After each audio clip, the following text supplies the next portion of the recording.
Eh bien... Eh bien, c'est parti.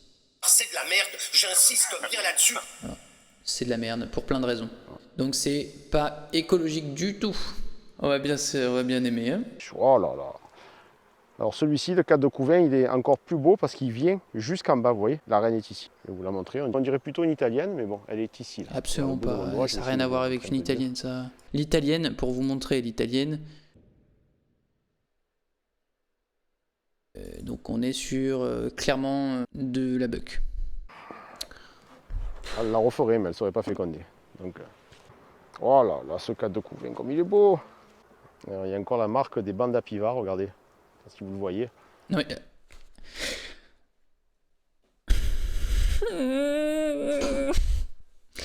Alors, ce qu'il vient de dire, c'est que, au calme, il met des pesticides dans la ruche, et ça, c'est la trace qu'a laissé le pesticide. Donc c'est une bande de pesticides. Voilà, ça a creusé. Qu'est-ce que ça abîme.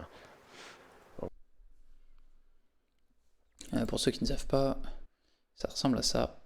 Une bande à pivard que tu glisses dans la ruche. Qu'est-ce que c'est ça? Et qu'est-ce que c'est? Oh là là, des pesticides à tout va. Regardez-moi ça, et dire que c'est autorisé. C'est autorisé. Coucou, ici, je suis là depuis quelques minutes et je reste à l'écoute. En tout cas, c'est à se demander s'ils aiment vraiment les abeilles au final, non? Je dirais rien, mais on est sur des OGM. Sans OGM, t'inquiète. Paf, paf, paf, paf, paf. Enculé, va. Attends, il nous en reste combien dans le bingo là? 1, 2, 3, 4. Ok. De toute façon, je suis outré. Je suis déjà outré. Voilà, on est sur du Couvain. Alors jusqu'où et je vais essayer de ne pas les écraser. Voilà. Je vais essayer de ne pas les écraser. J'ai envie de mettre à chaque timecode, il en a déjà écrasé 3. Regardez celui-ci, bon, tout est pendu, faites voir. Oui, tout est pendu. Alors je ne vais pas vous faire le zoom comme la dernière fois. Plus chier qu'autre chose. Qu'est-ce qu'on peut voir? On peut voir qu'ici, il y a une larve de mâle là qui est en train de naître. Vous le voyez? Naissance. Donc il y a déjà du mâle dans les ruches. Bah oui. Voilà, par contre, parce que le mâle ne sert pas qu'à féconder. Sur de la réserve. Donc on arrête, on est en 1, 2, 3, 4, 5 cadres de Couvain. Hein. Là, il a la belle réserve. Alors, le cadre est noir, mais pas plus que ça. Donc ce que je vais faire, c'est que il va encore servir cette année, celui-ci. Mais celui-ci, là, pardon, hop, hop, hop, celui-là. D'accord? Celui-là, comme vous pouvez voir, il a été tiré. On voit bien la cire toute jaune. Celui-ci va prendre sa place. Alors mettre une CG en plein milieu, c'est pas la période, je vais pas le faire. Et bien évidemment que c'est pas la période. On en a parlé. Alors juste pour vous dire encore une fois, CG cellule royale, introduire une cellule royale, c'est réintroduire une reine, ça s'appelle le remérage. Remérage, ça veut dire qu'on enlève la vieille reine, donc on la tue pour laisser place à une nouvelle reine. Pourquoi on fait ça? Parce que les vieilles reines ne pondent pas assez suffisamment, donc donnent des colonies très faiblement peuplées. On dit souvent qu'une nouvelle reine peut pondre de 1500 œufs par jour à 2000 œufs par jour, alors qu'une vieille reine ne fait que pondre de façon prononcée vers les abysses. Hein. Donc ça va de 2000, de 1500, 1500, et puis elle arrête de pondre carrément. Moi, il faut que j'arrive à enlever le dernier là. Alors il est plein de miel, ça m'ennuierait de l'enlever maintenant. Enlever la disposition des cadres fait que il y a un stress de localisation. Donc, par exemple, les phéromones qui sont lâchés sur les cadres sont extrêmement intéressants et importants pour les abeilles pour se repérer dans la ruche. Bon. Outre ça, il y a un souci pour lui, c'est-à-dire que comme les cadres restent à demeure dans les ruches pendant X années, eh bien... il va avoir une dégradation de la qualité de sa cire. Normalement, dans la nature, les abeilles vont recycler toutes les cires d'une ruche sous les 12 à 14 mois. Donc une année et 2 mois. Dans les ruches comme ça, les cadres peuvent être utilisés à l'infini donc avec tout ce qui va s'en suivre, hein, donc accumulation de pesticides, d'agents pathogènes, de merde, enfin presque tout ce que tu veux. Et du coup, les apiculteurs normalement bien renseignés, qui savent qu'il ne faut pas mettre des cadres trop longtemps, eh bien, ils vont faire ce système de chaque printemps, ils ouvrent et ils vont décaler les cadres. C'est-à-dire que le cadre qui se retrouve au milieu va être l'année suivante ici, l'année suivante ici, suivante. Et dès qu'ils arrivent ici, ben, ils sont virés de la ruche pour être remplacés par une nouvelle. Du coup, c'est un tapis roulant de la dégueulasserie dégueulasse. Donc c'est dégueulasse, mais à 100%. Vraiment, il n'y a aucune hygiène là-dedans. Bon, il est noir, mais il pourrait servir encore. Comment faire? Très bonne question. On va déjà secouer les abeilles. Alors tiens,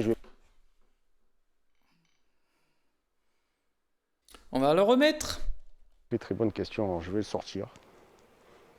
On va déjà secouer les abeilles. Alors tiens, je vais pas filer de coup là, mec, hein, d'accord? Voilà. Je les ai juste secoués.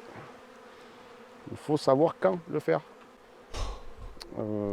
Il a dit il faut savoir juste le faire. Il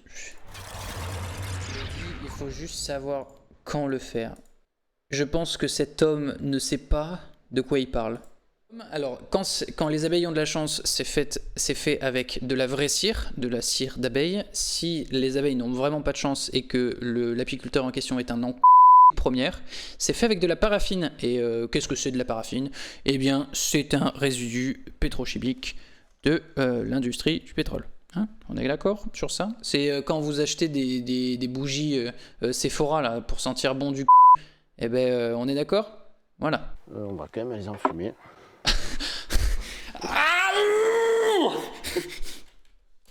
Allez, on va quand même les enfumer, c'est très important. Allez. Premier cadre, très léger. Elle est morte, hein. Cette colonie, je spoil pas. Là, mais... non, un peu là.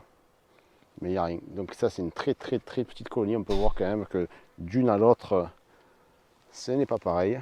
J'en ai marre. On va juste regarder si elle a... Je ne devrais même pas aller si loin, mais bon.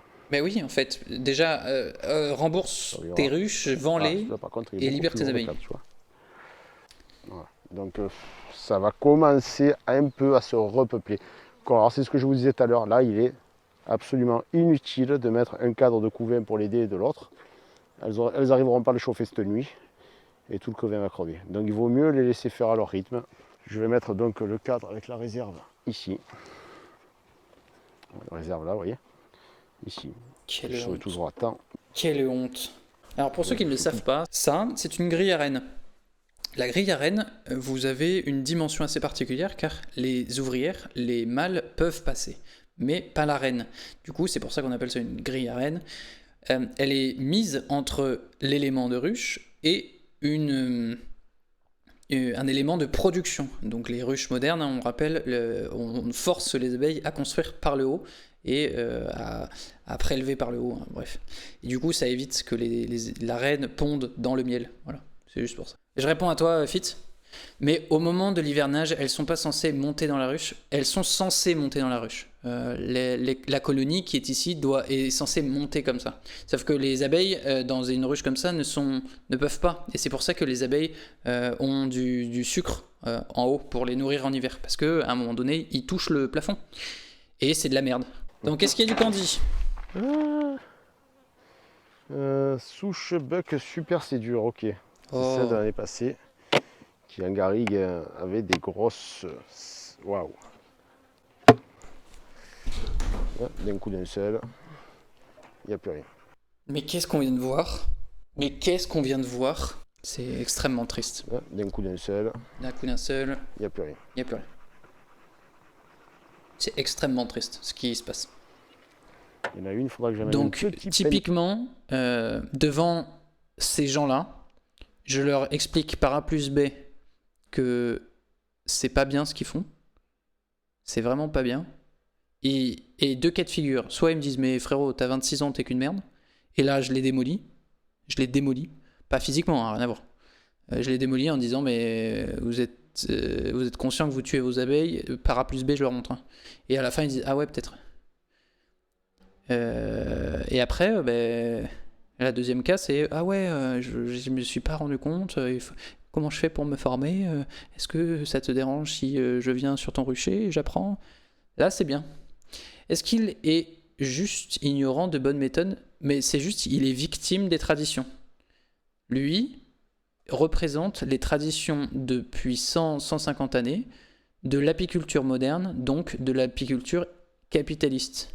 Ça s'appelle le capitalisme vert. On capitalise les animaux, comme on capitalise les forêts. Voilà, c'est vraiment dégueulasse, quoi. Sinon, écoutez, toutes les ruches vont bien cette année. Je n'ai pas eu de perte à part une seule. Bon, ok. Du coup, c'est un menteur. C'est une personne de peu de vertu. C'est une épienne. Et bien, dis donc. C'était vraiment quelqu'un de...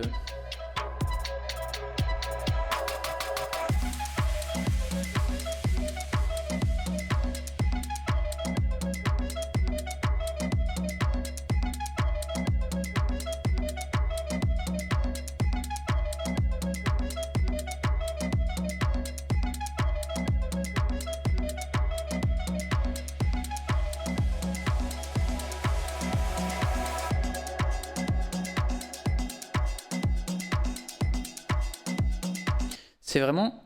Oui, c'est vrai que c'est la joie, c'est ça. Mais il faut se faire violence, il faut montrer les bonnes pratiques, c'est important. C'est important.